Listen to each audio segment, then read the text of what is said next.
রেশনের সামগ্রী পাচার করতে গিয়ে ঝাড়গ্রামে গ্রেপ্তার এক। হাতে রেশনের সামগ্রী বোঝাই গাড়ি সহ গ্রেপ্তার। ঝাড়গ্রাম জেলা নয়াগ্রামে চুনখুলিয়া থেকে গাড়ি সহ আটক করে এক ব্যক্তিকে নয়াগ্রাম থানার পুলিশ। গোপন সূত্রে পুলিশের কাছে খবর আসে একটি পিকআপ ভ্যানে করে রেশন সামগ্রী পাচার হচ্ছে। খবর পেয়ে তড়িঘড়ি নাকা করে আটক করে সেই পিকআপ ভ্যানকে। উদ্ধার হয় 2500 কেজি রেশনের আটা।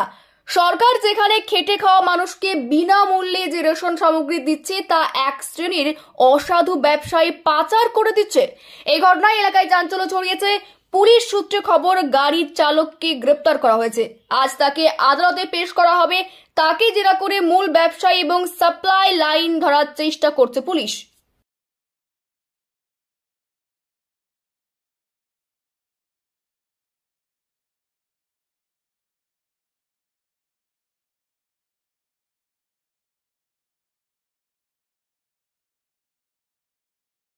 রেশনের সামগ্রী পাচার করতে গিয়ে ঝাড়গ্রামে গ্রেপ্তার এক। হাতে রেশনের সামগ্রী বোঝাই গাড়ি সহ গ্রেপ্তার।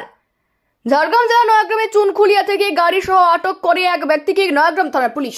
গোপন সূত্রে পুলিশের কাছে খবর আসে একটি পিকআপ ভ্যানে করে রেশন সামগ্রী পাচার হচ্ছে। খবর পেয়ে তড়িঘড়ি নাকা করে আটক করে সেই পিকআপ ভ্যানকে। উদ্ধার হয় 2500 কেজি রেশনের আটা। সরকার যেখানে খেটে খাওয়া মানুষকে বিনামূল্যে যে রেশন সামগ্রী দিচ্ছে তা এক শ্রেণীর অসাধু ব্যবসায়ী পাচার করে দিচ্ছে। এই ঘটনায় এলাকায় চাঞ্চল্য ছড়িয়েছে। পুলিশ সূত্রে খবর, গাড়ির চালককে গ্রেপ্তার করা হয়েছে। আজ তাকে আদালতে পেশ করা হবে। তাকে জেরা করে মূল ব্যবসায়ী এবং সাপ্লাই লাইন ধরার চেষ্টা করছে পুলিশ।